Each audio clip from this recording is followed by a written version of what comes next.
नमस्कार, ABP news पर हाजिर हूं रुमाना इसार खान। लगातार वॉर जोन से वर्ल्ड एक्सक्लूसिव रिपोर्ट्स हम आपको दिखा रहे हैं और इस बीच हम आपको वर्ल्ड एक्सक्लूसिव खबरें भी बता रहे हैं। एक बड़ी खबर आ रही है इस वक्त इजराइल हमास युद्ध से जुड़ी हुई, और बड़ी खबर ये कि चीन और नॉर्थ कोरिया का एक कनेक्शन सामने आया है। चीन की विसल ब्लोअर जेनिफर जेंग ने आशंका जताई कि हमास के आतंकवादियों ने इजराइल पर हमला करने के लिए जो पैराग्लाइडर्स इस्तेमाल किए थे वो बहुत मुमकिन है कि चीन के जुझाऊ प्रांत में बनाए गए। हमास ने नॉर्थ कोरिया के हथियार इस्तेमाल किए, ये बात भी सामने आ रही है। एबीपी न्यूज पर ये एक्सक्लूसिव खबर जो हम आपको दे रहे हैं, हमास का नॉर्थ कोरिया और चीन कनेक्शन सामने आया है।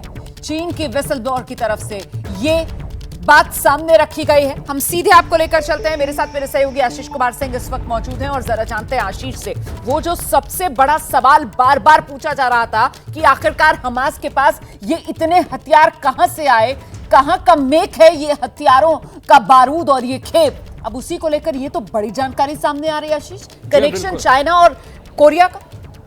जी हाँ, बिल्कुल। और जिस तरह से थर्ड वर्ल्ड वॉर की हम लोग चिंताएं जता रहे थे, इसी बात की आशंका थी कि कहीं ऐसा ना हो दूसरे प्लेयर्स डायरेक्टली इस वॉर में शामिल हो जाएं। और जिस तरह की खबर आई है मुझे लगता है कि बहुत डिस्टर्बिंग है। और जो जानकारी मिल रही है वो यही जानकारी मिल रही है कि जो पैराग्लाइडर्स इस्तेमाल किए गए थे डे 1 पे जब हमास ने इसराइल को अटैक किया था, तो वो शायद चाइनीज मेक के थे। चीन के एक प्रोविंस में वो बने थे। अगर ऐसा डायरेक्टली इंटरफेरेंस चाइना का साबित होता है तो ये बहुत ही घातक साबित हो सकता है और ये एस्टैब्लिश करेगा कि कैसे तीसरी शक्तियां सीधे तौर पर इसमें शामिल हैं। आपने देखा था एक दिन पहले ही रोमाना कि इस सस्पेशन में कि कहीं ऐसा ना हो कि वेपन्स प्रोवाइड किए जा रहे थे सीरिया की तरफ से हमास को, इसलिए सीरिया के 2 बड़े एयरपोर्ट्स को भी टारगेट किया गया था। दूसरी बड़ी चिंता, दूसरी बड़ी खबर कि नॉर्थ कोरिया की तरफ से हथियार सप्लाई किए गए थे। हालांकि मैं यहां बता दूं कि नॉर्थ कोरिया ने आधिकारिक तौर पर इन खबरों का खंडन किया। उन्होंने कहा कि उन्होंने इस तरह का कोई आर्म सप्लाई नहीं किया था। लेकिन अगर इसमें जरा भी सच्चाई है, जिस तरह की खबर आ रही है, तो यह बहुत चिंताजनक है और यह सीधे दिखाता है कि कैसे जो एक्सटर्नल फोर्सेज है वो हमास को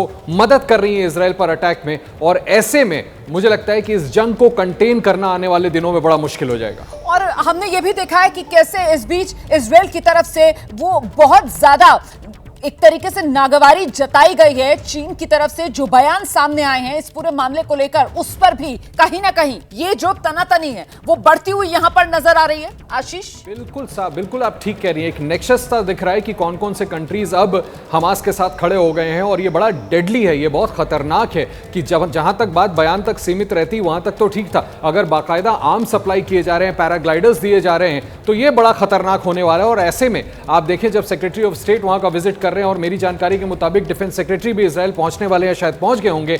अमेरिका को भी और वेस्टर्न पावर्स को भी एक कॉल लेनी होगी कि वो और कितना ज्यादा अपना सपोर्ट इजराइल को बढ़ाएंगे। कल ही हमने जर्मनी से देखा था कि वो भी एम्यूनेशन सप्लाई करने के लिए इजराइल को राजी हो गई थी। तो ऐसे में कहीं ऐसा ना हो कि इस पक्ष के 3-4 मुल्क और उस पक्ष के मुल्क, इन देशों के बीच में भिड़ंत हो जाती है और मामला कहीं वर्ल्ड वॉर 3 की तरफ बढ़ता है। हालांकि फिर मैं कैवेट लगाना चाहूंगा, गुड सेंस प्रिवेल हो और इस तरह की व्यवस्था अगर ना हो तो ज्यादा बेहतर होगी। लेकिन अभी तो ये बड़ी खतरनाक खबर सामने आ रही है कि चीन और नॉर्थ कोरिया, संभव है ऐसा कि इन लोगों ने हमास को आर्म सप्लाई की हो। बिल्कुल, देखिए फिलहाल तो ये वाकई में आशंका जो है वो बढ़ती हुई नजर आ रही है कि क्या ये युद्ध जो है वो तीसरे विश्व युद्ध में अब तब्दील होता हुआ यहां से नजर आ रहा है। क्योंकि अब आप देखिए किस तरीके से कनेक्शन सामने निकल कर आ रहा है नॉर्थ कोरिया का, और नॉर्थ कोरिया से ज्यादा चीन का जो कनेक्शन सामने निकल कर आ रहा है, उसकी वजह से यहां से अब ये पूरा का पूरा मामला विश्व युद्ध में अगर बदल जाए तो इस पर बहुत हैरानी नहीं होगी।